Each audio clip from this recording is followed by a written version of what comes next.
Então, a infância da igreja,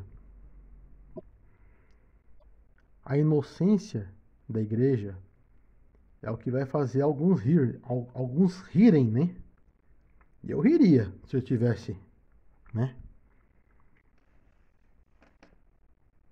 Então, porque o espantoso não é o fato de que a pessoa ela não tem conhecimento.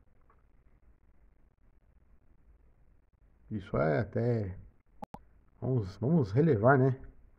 O espantoso é que quando a pessoa ela vê, é esclarecida, ela continua sem entender, ela continua sem ver.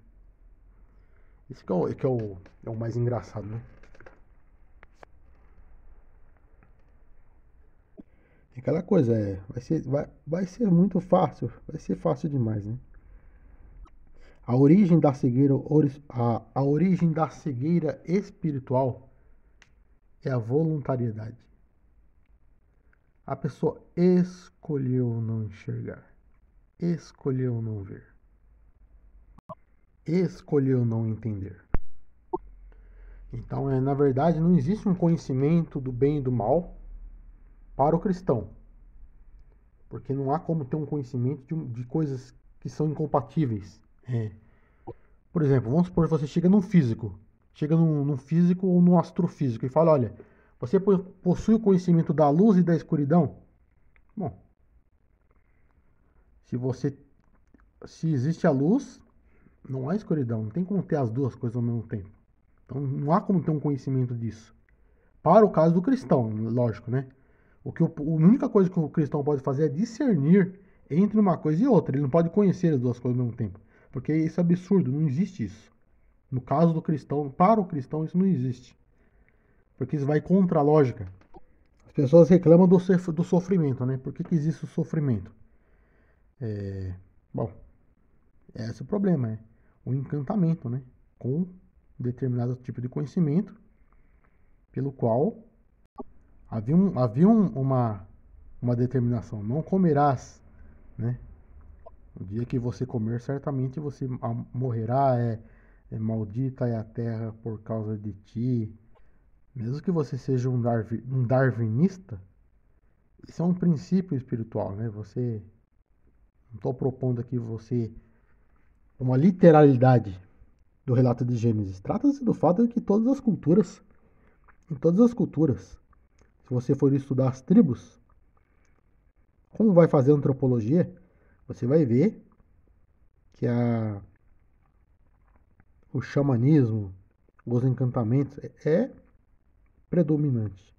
É algo natural. E é até estudado pelos mais céticos dos cientistas das religiões. Então não existe luz e escuridão. Uma luz ou escuridão, no caso do cristão. Ele precisa escolher, não existe uma mistura para a igreja. Com muitos ele fará uma aliança que durará uma semana. No meio da semana ele dará fim ao sacrifício e à oferta. E numa ala do templo será colocado sacrilégio terrível, até que chegue sobre ele o fim que lhe está decretado.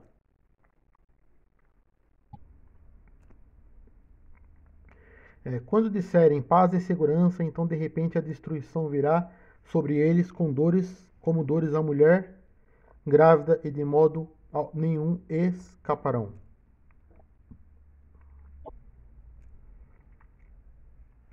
Dois homens estarão no campo, um será levado e outro deixado. Duas mulheres estarão trabalhando num moinho, uma será levada e a outra deixada.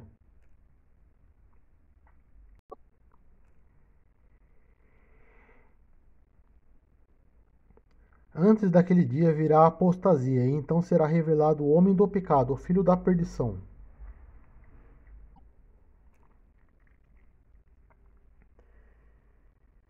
Aprenda a lição da figueira. Quando seus ramos se renovam e suas folhas começam a brotar, vocês sabem que o verão está próximo. Então, gente, não tem como saber. São indicações, são dicas, né, para se olhar para a história, mas Não há como estabelecer um calendário.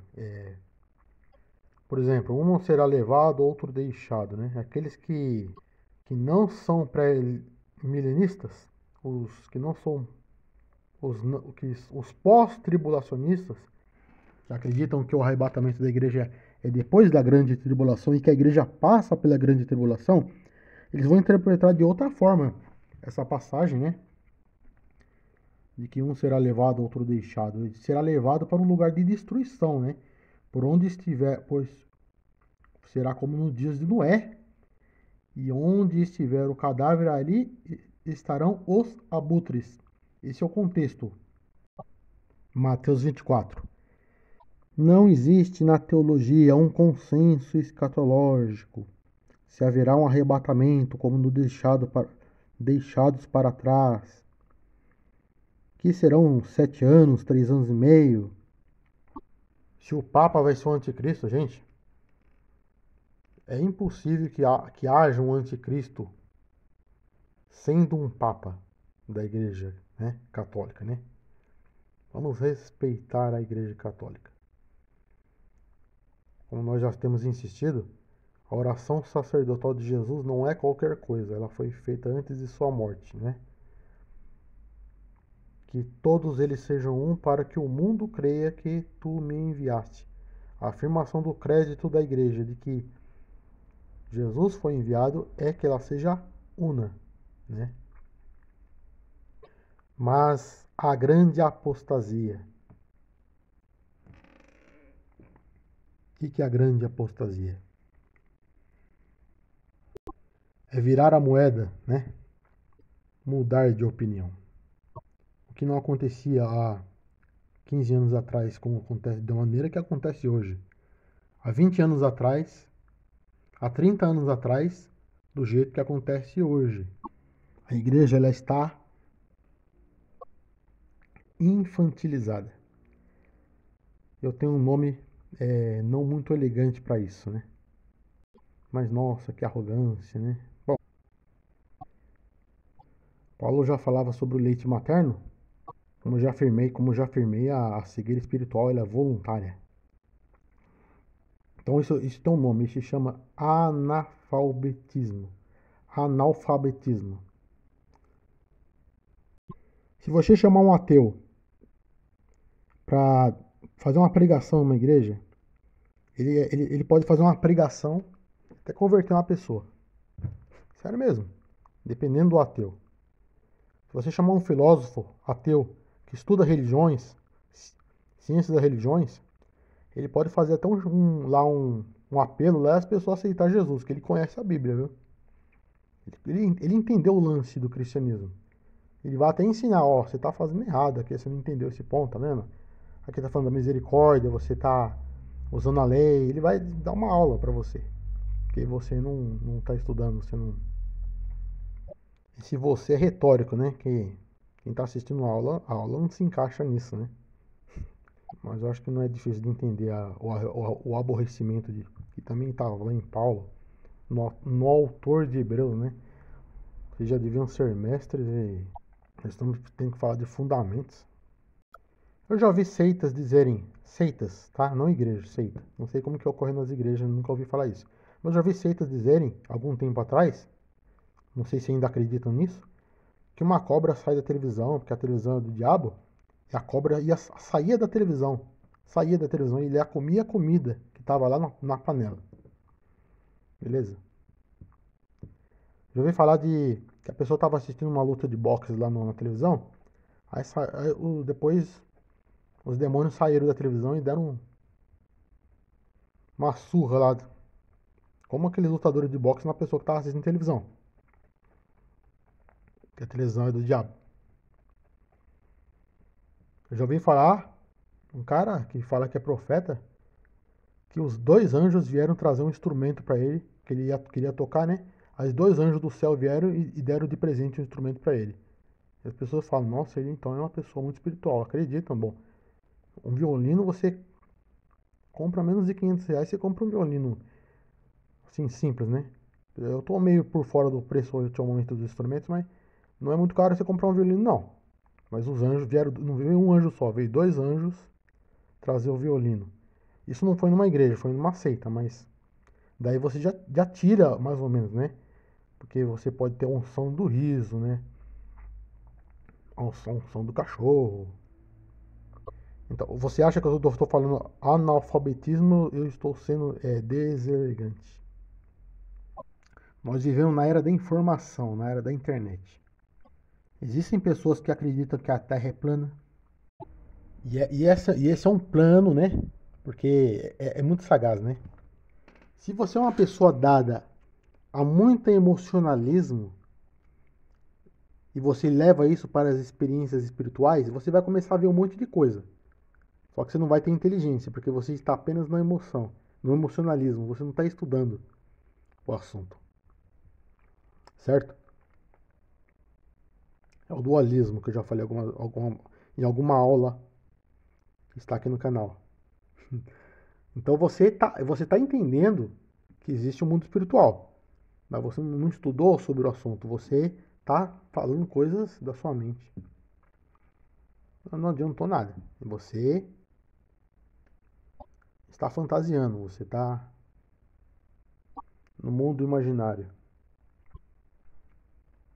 Agora, aquele que estuda, aquele que vai estudar a fundo as coisas, bom, ele se torna um iluminista, né? Ele vai ser influenciado pelo iluminismo do século XVIII. Aí vai ser o ceticismo, né? Ele vai ter uma experiência religiosa quase deísta. Ele vai achar que o mundo espiritual é irracional, então ele vai acreditar no mundo de uma maneira, ele vai enxergar o universo de maneira mecanicista, matematizada. Realmente o universo é assim, né? Mas o mundo humano, ele não é o universo matematizado. Por isso que até na mais cética de todas as filosofias, que é a filosofia analítica, existe a discussão sobre o dualismo mente-corpo, e é um grande dilema, né? Se tudo é matéria, de onde vem a consciência? Eu já vi professor de filosofia, daqueles dos mais top, falar que isso é um enigma para a ciência, para a filosofia hoje ainda. Não conseguir explicar o que é a consciência. Se você for um materialista, você acredita que tudo é cérebro, sinapses, neurônios, você vai ter muita dificuldade de explicar certos fenômenos da consciência, né? E a linguagem? Como que existe o mundo e existe a nossa consciência? Mas e a linguagem que nos conecta com o mundo? Como explicar a linguagem? Como é que você explica a linguagem? Como que você explica a matemática? De onde que surgiu isso? Essa potência de complexidade para sempre exata. Algo que é dado em qualquer mundo possível, independentemente de que exista um homem ou não, que exista um universo ou não. Mas qual é o problema? Se você é um emocionalista, você pode ter questões sobre a perspectiva do mundo espiritual, mas você não vai ser racional, você não vai entender o que é isso. Se você é racional, você vai se tornar um iluminista, um cético em relação ao mundo espiritual. E como você junta as duas coisas? Bom, não há caminho, né? O golpe de mestre dessa cisão entre espiritualidade e razão, que foi instaurado no iluminismo, inclusive com a potência de Kant, que também está aqui envolvido, isso não pode ser subestimado, porque quando Hegel vai construir o seu sistema metafísico imanentista, isso vai passar despercebido e as pessoas vão ficar falando de Hegel para falar de Marx. Né? Não entenderam a parada de Hegel, né? E Hegel está lá fazendo um amor a mais declarada metafísica depois do iluminismo, né? O imanentista ele está indo para essa direção. Ele está acreditando que a consciência ela pode ser expandida, por exemplo. E o cristão, por seu lado, ele é o mais cético. Existe uma falsa intelectualidade dentro da igreja, que é um pseudo-intelectualismo, que é um ceticismo muito sutil, né? Quanto mais cético, mais inteligente. Aí você fala para a pessoa, você é um intelectual, então você acha que ser racional é acreditar apenas no mundo natural. Como que você explica a ressurreição de Cristo? Não tem uma, ele não vai ter resposta para isso, né? Aí surge o Bultmann lá e acontece aquele problema. Por quê? Ora, não é isso que o imanentista vai fazer, né? Então, essa sagacidade, essa armadilha, ela é insuperável. Por isso que o discernimento é uma outra coisa. Não se trata do fato de ser racionalista. Não vou utilizar o termo racionalista. O racionalista é uma escola do século XVII, ele acreditava em metafísica. Vamos dizer assim, se você for um empírico, que gosta muito da ciência, beleza. Ou se você for um espiritualista que espiritualiza todas as coisas. Quer dizer, é o mesmo, o problema é o mesmo. O problema é o mesmo. O discernimento é uma terceira coisa. Ele não está relacionado ao empirismo ou ao você espiritualizar emocionalmente todas as coisas. Por exemplo, você faz a glossolalia, faz um monte de grunhido e você acha que você está mais cheio do Espírito Santo porque você está fazendo muito barulho. Então isso é uma espécie de êxtase que não é um êxtase místico, é um êxtase que está ali. Você não está muito preocupado com teologia nesse momento, né? O discernimento não tem nada a ver com essas coisas. Com a emoção controlando tudo, né? Ou então, você pensar que ser racional é ser um empírico. Tudo que existe é empírico. Como que o empírico explica a matemática? A consciência. Qual que é a origem da matemática ou da lógica para o empírico? Como que o empírico ele explica as leis da lógica? Como que ele explica um argumento dedutivo, que é por necessidade? Como que ele explica uma equação complexa? Por que existem leis que podem ser formuladas matematicamente? De onde surgiu isso? Surgiu do átomo, das nuvens de gás, da poeira, do gás hélio. Então não tem nada a ver com questão sem você ser um empírico, né? Ou então você ser igual o Bultmann, porque Whitehead ele tinha mais fé do que Bultmann. E era um lógico, ele era um matemático. Trabalhou com Russell. Russell é um ateu ferrenho. Foi professor de Russell, Whitehead. Escreveu Realidade e Processo, uma cosmologia. Hegel exaltava a razão mais do que qualquer outro pensador antes dele. E no prefácio da Fenomenologia do Espírito ele vai dizer que o ateísmo ele é como se fossem migalhas. Eu estou fazendo aqui uma metáfora, ele não fala isso exatamente. Hegel, Fenomenologia do Espírito, editora Vozes, tradução de Paulo Menezes, com a colaboração de Karl Heinz Efken e José Nogueira Machado. Prefácio da Fenomenologia do Espírito, página 27.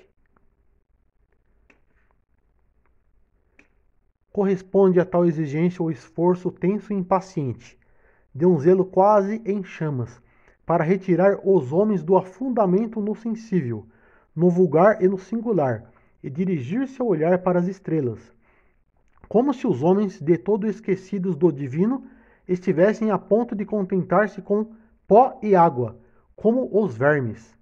Outrora tinham um céu dotado de vastos tesouros de pensamentos e imagens. A significação de tudo que existe estava no fio de luz que unia ao céu. Então, em vez de permanecer neste mundo presente, o olhar deslizava além, rumo à essência divina, a uma presença no além, se assim se pode dizer. O olhar do espírito somente à força poderia ser dirigido ao terreno e ali mantido. Muito tempo se passou antes de se introduzir na obtusidade e perdição em que jazia o sentido deste mundo, a claridade que só o outro mundo possuía, para tornar o presente como tal digno de interesse do interesse e da atenção que levam o nome de experiência. Agora parece haver necessidade do contrário. O sentido está tão enraizado no que é terreno que se faz mister uma força igual para erguê-lo dali. O espírito se mostra tão pobre que parece aspirar para seu reconforto ao mísero sentimento do divino em geral, como um viajante no deserto anseia por uma gota d'água, pela insignificância daquilo com que o espírito se satisfaz, pode-se medir a grandeza do que perdeu. Então eu vou fazer um comentário aqui. Se você quiser entender esse comentário, é interessante e muito importante que você assista as duas aulas. A aula depois de provar a existência de Deus, parte 1 e parte 2, aqui em nosso canal. Assista e faça o seu comentário. Bom, Hegel falava que antes havia um mundo estrelado, um mundo divino. Outrora tinha um céu dotado de vastos tesouros de pensamento e imagens. Bom, esse mundo era o mundo de Tomás de Aquino, né? Era o mundo católico. Era o mundo da cultura ocidental cristã europeia, daquele sentimento que havia antigamente, né? A cultura era sacra, como a gente vai falar na nossa aula, sacralidade, humanismo e adoração.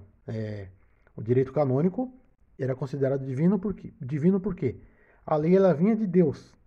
Hoje nós temos leis que são convenções, não existe uma lei absoluta. Se você fizer algo e ninguém ver, nada acontece. É uma questão de um contrato social. A lei precisa para manter a ordem secular. Na Idade Média, não. A lei emanava de Deus, depois vinha o Papa, depois vinha toda aquela hierarquia até chegar no leigo, no cidadão comum. Então era entendido como divino. Você falar de Deus, Deus era respirado pela cultura. Hoje você não pode chegar num canal, num telejornal de uma emissora famosa de televisão, por exemplo, e lá começar a falar, olha, hoje teve uma enchente e Deus fez um grande livramento, Deus salvou aquelas pessoas. Você não pode falar isso. Porque a presença de Deus na história contemporânea ela não é mais uma certeza. Quem derrubou isso foi Kant. Kant derrubou o Deus transcendente para que então Hegel construísse o Deus imanente. Então, Hegel vai dizer na filosofia do direito que tudo que é racional é real e tudo que é real é racional. Hegel exaltava a razão mais do que qualquer outro filósofo antes dele. E vocês viram que ele falou na sua fenomenologia do espírito. Mas o cristão que estuda hoje, ele é cético, ele é árduo em relação ao mundo espiritual. Ele vai ter aquilo que eu denomino, que é o ateísmo. O ateísmo pode ser várias coisas. Por exemplo, eu posso falar que o ateísmo é o fascínio pela matéria. Nós já sabemos qual é a opinião de Hegel sobre isso. Então, o discernimento ele é uma coisa diferente do emocionalismo, por um lado, e do empirismo, por outro. O discernimento significa finalmente ver. Coragem para discernir. Como eu lhe disse, não se trata do fato de que as pessoas, elas não... de que há algo nebuloso, obtuso. Não, elas escolheram. Elas escolheram livremente a conivência.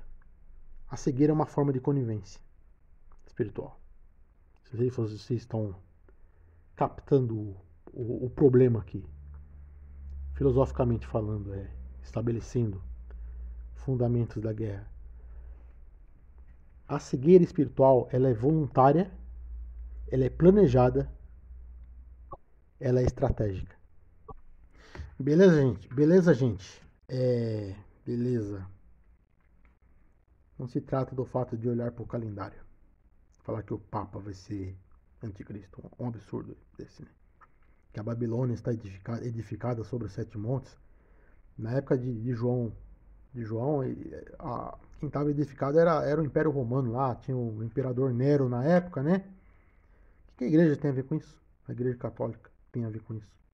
É, a igreja que concebeu, que nos entregou a doutrina da Trindade, nos entregou a Bíblia, nos entregou a cultura cristã ocidental, que não foi fundada por Constantino, né? Constantino nem era teólogo.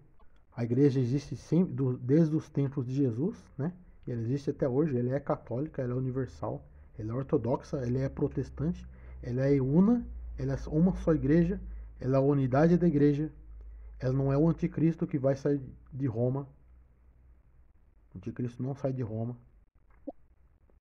A questão é a grande apostasia. A grande apostasia. Se trata do fato de que as pessoas não estão interessadas muito em você falar de amor de Jesus, evangelismo, entregar folheto. Elas não estou falando. Há muitas pessoas, não na sua totalidade, elas não estão interessadas, elas já se cansaram, elas querem um conhecimento diferente. Esse é o lance. É uma coisa assim que crescerá muito rapidamente, se manifestará com vários níveis de intensidade, inclusive não totalmente assumidos nem mesmo por si mesmos, né? Em muitos casos será uma coisa declarada e não há como evitar isso. A grande apostasia já é a grande guerra.